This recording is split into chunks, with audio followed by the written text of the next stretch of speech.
தெளிவாக அவதானிக்க முடியும். எனவே கருத்துளையில் இருந்து வெளிப்படும் வலுவான கதிர்வீச்சு வடிவங்களை அவதானிப்பதன் மூலம் அங்கே ஒரு கருத்துளை இருப்பதை நாம் யூகிக்க முடியும்.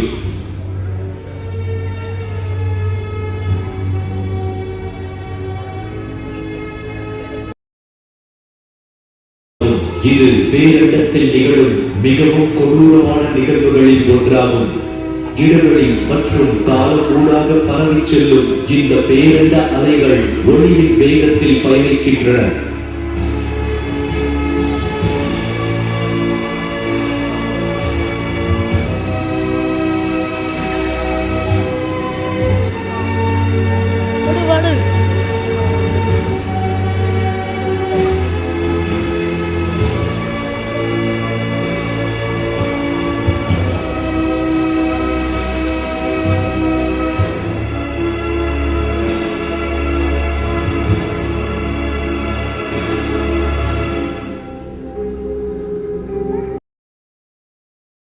ஜன்னல்களிலே இப்போது உங்களுக்கு தெரிவது 2 நியூட்ரான் நட்சத்திரங்கள் ஒன்றுக்கொன்று மிக அருகில் வந்துள்ள ஒரு பயங்கரமான சூழ்நிலையாகும்.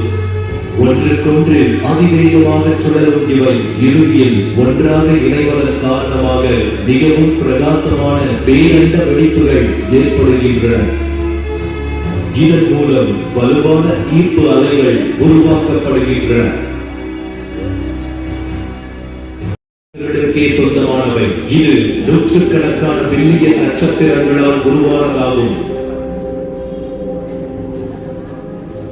எவ்வளவு பிரம்மாண்டமான நட்சத்திர குடும்பமாக இருந்தாலும் நமது விண்மீன் திரள் இந்த மகா பேரண்டத்தின் மையப்பகுதி அல்ல.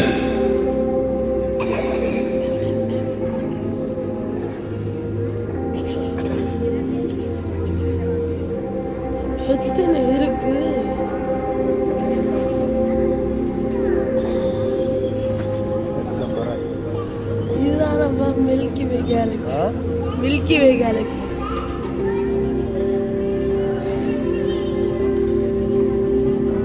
பால்வெளிக்கு அப்பால் உள்ள பேரண்டம் அற்புதம் நிறைந்த வினோதமான வடிவங்களை கொண்ட விண்மீன் திரள்களால் நிறைந்துள்ளது. லட்சக்கணக்கான விண்மீன் திரள்கள் தொடுவான கூட தெரியாத தூரம் வரை பறந்துள்ளன. அதாவது எல்லையற்ற மகா பேரண்டம் அருகில் இருப்பது போல் தோன்றினாலும் இவை ஒவ்வொன்றிற்கும் இடையே பல கோடி ஆண்டுகள் தூர இடைவெளி உள்ளது. இவற்றுள் நீள்வட்ட விண்மீன் திரள்களில் மிக தொன்மையான வயதான நட்சத்திரங்களே உள்ளன.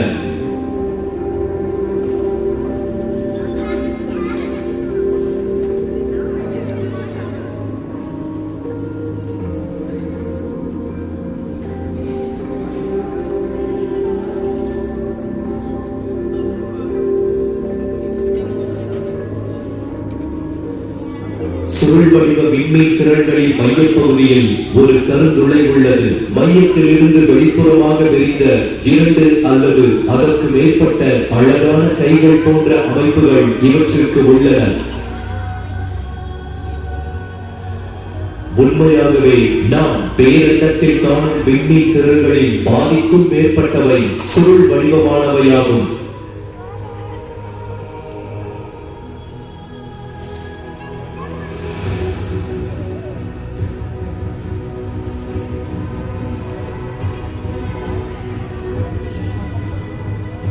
குறிப்பிட்ட வடிவமற்ற ஒழுங்கற்ற விண்மீன் திரள்களுக்குள் பெரும் அளவிலான வாயு மற்றும் தூசிகள் காணப்படுகின்றன. ஆரம்பத்தில் குறிப்பிட்டதொரு வடிவத்தில் இருந்த இந்த விண்மீன் திரள்கள் அவற்றின் ஈர்ப்பு விசை காரணமாக ஒழுங்கற்ற வடிவங்களை கொண்டவையாக மாறின.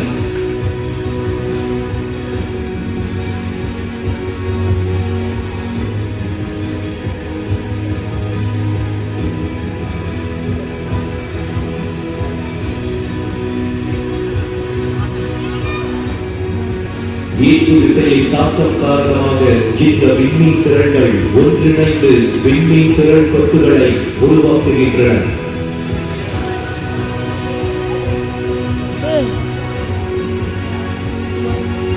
இந்த கொத்துகளுக்குள் இருக்கும் விண்மீன் திரள்கள் ஒன்றுக்கொன்று தாக்கத்தை ஏற்படுத்துவதும் மோதுவதும் சாதாரணமான ஒரு விஷயமாகும்.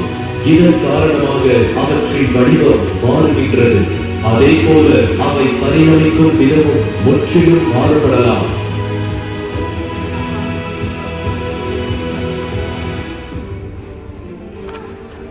இப்போது நாம் நமது பயணத்தின் முடிவை காண்பதற்கு மிக அருகில் உள்ளோம். அதன் இலக்கை காண்பதற்காகவே நாம் இந்த வேகத்தில் பயணித்துக் கொண்டிருக்கிறோம். பூமியிலிருந்து 8 பில்லியன் ஒளி ஆண்டுகள் தூரம் பேரண்டம் மேலும் பல விண்மீன் திறன்களால் நிறைந்துள்ளது. ஆனால் இந்த விண்மீன் திறன்கள் தோற்றத்தில் மிகவும் வேறுபட்டவை, ஒழுங்கற்ற விளிம்புகளை கொண்டவை, அளவில் சிறியவை, ஒன்றுக்கொன்று மிகவும் நெருக்கமானவை. நாம் இப்போது பார்த்துக் கொண்டிருக்கும் இந்த விண்மீன் திறன்கள் பூமி தோன்றியதற்கு பின்னரே உருவாகியுள்ளன. அதாவது இவற்றுக்கு அதிக வயதில்லை, இன்னும் இளமையானவை, வளர்ந்து கொண்டிருப்பவை. சுமார் 13.5 பில்லியன் வருடங்களுக்கு முன்பு பேரண்டம் தோன்றியது. இப்போது பேரண்டம் பில்லியன் கணக்கான விண்மீன் திறன்களால் செழுமையடைந்துள்ளது. சில வேளை நாம் மீண்டும் பூமிக்கு செல்வதற்கு முன் நாம் இருக்கும் இந்த இடத்திலேயே புதிய நட்சத்திரங்கள் பிறக்கக்கூடும். பேரண்டத்தின் இயல்பு அப்படித்தான் ஆச்சரியங்கள் மற்றும் பயங்கரமான நிகழ்வுகளால் நிறைந்தது. சில நிகழ்வுகள் நம்மால் கற்பனை கூட செய்ய முடியாத அளவுக்கு பிரம்மாண்டமானவை. அன்று நிகழ்ந்த பெருவிழிப்பிற்கு பிறகு இன்று வரை பேரண்டம் விரிவடைந்து கொண்டே இருக்கின்றது. அதாவது பேரண்டம் பெருக்கமடைகிறது. இப்போது நாம் பூமியிலிருந்து வெகு தொலைவில் இருக்கிறோம். சுமார் 130 பில்லியன் ஒளி ஆண்டுகள் தூரம். அதாவது நமது இறுதி இலக்கு. இப்போது நாம் திரும்பிச் செல்வதற்கான நேரம் வந்துவிட்டது. நண்பர்களும் உறவினர்களும் நமக்காக அங்கே காத்துக் கொண்டிருக்கிறார்கள். நமது விண்கலம் மீண்டும் பூமியை நோக்கி பயணிக்கிறது. பூமி இன்னும் பாதுகாப்பாகவே இருக்கிறது. நாம் முன்னர் கண்ட விண்மீன் பேரண்டங்கள், நட்சத்திரங்கள், கோள்கள் ஆகிய அனைத்து பொருட்களையும் கடந்து மீண்டும் நமது விண்மீன் மண்டலத்தை நோக்கி நாம் பயணிக்கிறோம்.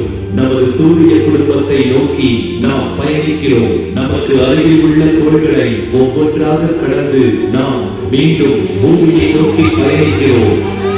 இது நமது பயணத்தின் முடிவாகும்.